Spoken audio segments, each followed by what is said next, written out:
Allô, bonjour à tous les dreamers, bonjour tout le monde. Aujourd'hui, c'est la capsule Dream Big.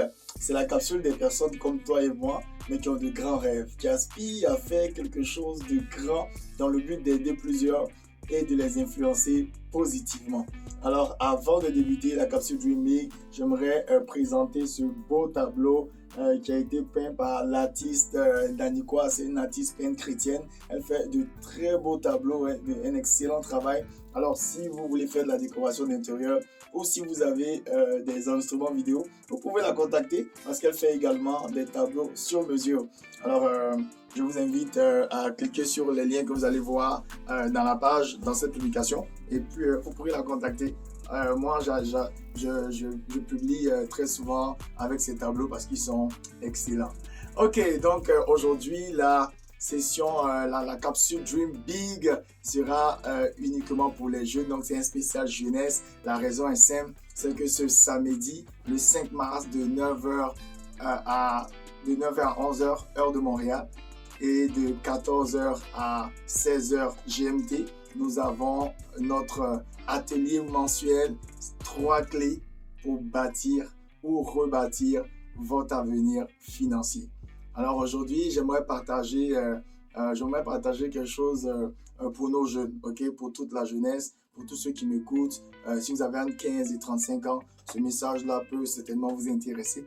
Ou si vous avez des enfants qui sont dans cette tranche d'âge, ou bien des voisins, des connaissances, des frères et sœurs qui ont des enfants dans cette tranche d'âge-là, ça pourrait également les intéresser. Ce matin, j'ai pris mon livre, ok, La fin de l'esclavage financier, et j'étais en train de parcourir les pages, et je me suis rendu compte comment ce livre qui a été écrit en 2014, à peu près publié en 2016, comment est-ce que jusqu'à aujourd'hui, il est encore actuel.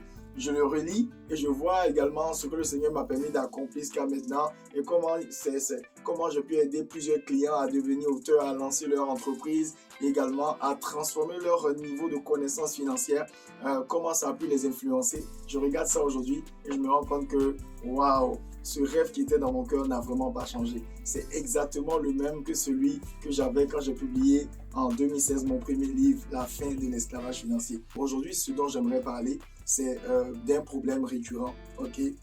Je pourrais dire que c'est un mensonge, mais en même temps, c'est un problème qu'on a laissé s'installer dans notre quotidien et ça fait beaucoup de dégâts. Alors ce problème-là, il est vraiment simple, ok? C'est une situation qui était vraie il y a plusieurs années, mais qui ne l'est plus du tout aujourd'hui. Et ce problème-là, il est résumé en 4 parties. Va à l'école, obtiens un diplôme, trouve un emploi et tu seras riche et heureux. En réalité, cette phrase-là constituée de 4 parties est devenue un réel problème aujourd'hui. Le fait, c'est que je vais vous expliquer exactement où se trouve le problème. Parce que le problème n'est pas dans le va à l'école, il n'est pas dans le obtient un diplôme, il n'est pas dans le trouve un emploi. Non, le problème n'est surtout pas là. Mais le problème se trouve dans la dernière partie et c'est de ça que je vais vous parler. Premièrement, il est bon d'aller à l'école. Alors j'aimerais, si vous entendez, si vous écoutez ce que je suis en train de dire, si vous suivez cet enregistrement, sachez qu'il est bon d'aller à l'école. Il est bon d'obtenir un diplôme. Pourquoi? Parce que l'école nous permet de pouvoir savoir lire et écrire. Si on n'était pas allé à l'école, on n'allait pas savoir lire et écrire. Ça, c'est la première des choses. La deuxième des choses, mais l'école nous permet également de pouvoir collecter des informations, les analyser afin de pouvoir prendre des décisions éclairées. Ok? Et collecter des informations, les analyser et prendre des décisions, mais c'est ce que fait un entrepreneur, c'est ce que fait un investisseur. En fait, c'est ce que fait tout le monde. Toute notre vie, on est confronté à ce processus-là de façon récurrente. Alors, donc c'est bon d'aller à l'école et c'est bon aussi d'avoir un diplôme parce que le diplôme permet de pouvoir évaluer, mesurer le niveau de connaissance dans un domaine bien précis et bien sûr le niveau de compétence également que nous avons développé pendant notre cursus scolaire ou notre temps d'apprentissage. Donc, aller à l'école, c'est extraordinaire. Avoir un diplôme, c'est extraordinaire. Moi, j'ai un diplôme. Hein, j'ai une maîtrise en administration des affaires. J'ai un 2 ESS en finance. C'est bon d'aller à l'école. Et c'est bon. Et puis, je continue toujours d'apprendre. OK? Je continue d'apprendre toujours. Donc, c'est bon d'aller à l'école et c'est bon d'avoir un diplôme. La troisième partie, c'est trouve-toi un emploi. C'est bon de se trouver un emploi. Il y a beaucoup qui m'écoutent aujourd'hui. Si vous n'aviez pas d'emploi, mais imaginez-vous comment ça allait être difficile pour vous. Donc, c'est bon d'avoir un emploi. En réalité, un emploi, c'est quoi? Un emploi est une source primaire de revenus. Je répète, un emploi est une source primaire de revenus. Et qu'est-ce que ce revenu-là nous permet de faire? Ce revenu nous permet de pouvoir, j'ai failli dire pouvoir. Donc, ce revenu nous permet de pouvoir faire face à nos besoins physiologiques. Non, excusez-moi, ça permet de faire face à nos besoins physiologiques. C'est quoi un besoin physiologique? C'est vraiment simple. C'est se loger, se nourrir, se vêtir, se déplacer, se soigner. C'est vraiment les besoins primaires. Donc, un emploi nous permet de pouvoir faire face à nos besoins primaires. Ce qui est bon. Donc, avec un emploi, mais je peux au moins me loger ma famille, comment dirais-je, leur apporter la première sécurité, donc la nourriture, les déplacements et tout. Donc, un emploi, c'est extraordinaire aussi. Un emploi, c'est bon parce que c'est une source de revenus primaire. Le vrai problème et le gros mensonge que j'appelle le crime contre l'humanité perpétré contre la jeunesse aujourd'hui, c'est qu'on dise que l'emploi va nous permettre d'être riches et heureux. Ça, c'est un gros mensonge. Je dirais même que c'est un crime contre l'humanité. Alors, un emploi nous permet d'avoir la sécurité, mais pas être à l'aise. Ok? Je peux être en sécurité, mais ne pas être à l'aise. Donc, il faut faire une différence. Un emploi me permet d'avoir une source de revenus primaire.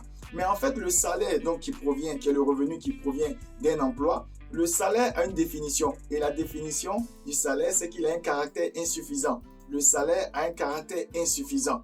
Alors, vu que le salaire a un caractère insuffisant, donc du coup, ce qui arrive, ça, plusieurs qui travaillent l'ont déjà expérimenté, c'est que tu as juste un salaire qui rentre une fois par mois, ou tu as le salaire qui vient chaque 2 semaines ou par semaine, et les sorties, tu as plus de sorties que d'argent qui rentre. Et c'est un peu comme ça que ça se passe. Parce qu'en réalité, le salaire, puisqu'il te permet juste de subvenir à tes besoins primaires, alors dans ce cas, ce qui arrive, c'est qu'à un moment donné, puisque le coût de la vie augmente sans cesse et que ton revenu n'augmente pas autant que l'augmentation du coût de la vie, donc à un certain moment, tu vas voir que les dépenses seront plus que ton revenu. Donc, tu ne peux pas être riche avec un emploi. Plusieurs, bien sûr, en fonction des postes.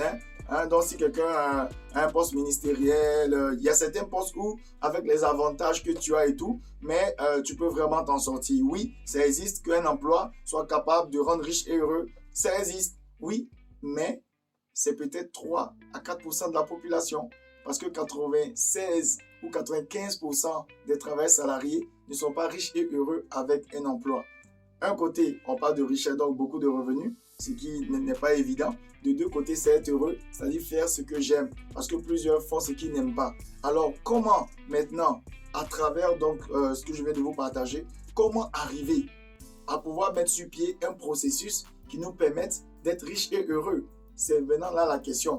En fait, 3 clés pour bâtir ou rebâtir notre vie financière n'est pas nécessairement utilisé pour devenir riche, avoir beaucoup d'argent, prendre des photos devant les maisons. Moi, je ne suis pas vraiment dans ce genre de thinking. Beaucoup le font. Moi, je ne veux pas, comment dirais-je, critiquer ou quoi que ce soit, mais moi, personnellement, ce n'est pas dans cette vision-là que je travaille.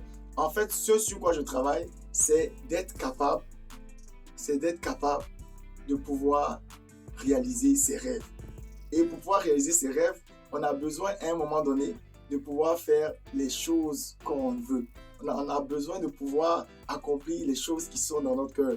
Et pour ça, à un moment donné, on aura besoin de développer notre intelligence financière. Parce que quand on parle d'intelligence financière, beaucoup pensent au billet de banque. Ça n'a rien à voir. Et toutes ces choses-là, on va les partager le samedi 5 mars de 9h à 11h, heure de Montréal, 14h à 16h, heure GMT, et puis de 15h à 17h, heure de Paris. Donc, n'hésitez pas à partager donc, cette courte vidéo, cette capsule aujourd'hui, c'était destiné à la jeunesse. Et puis, ensemble, on va parcourir les clés vraiment qui vont vous permettre de pouvoir relever votre niveau d'intelligence financière et bien sûr, de pouvoir opérer un autre niveau, c'est-à-dire diversifier vos sources de revenus, lancer des projets, mais surtout réaliser et vivre les rêves qui sont dans votre cœur. Mon nom est Jean-Jacques Thier et ça m'a fait plaisir de partager cette capsule Dream Big avec vous.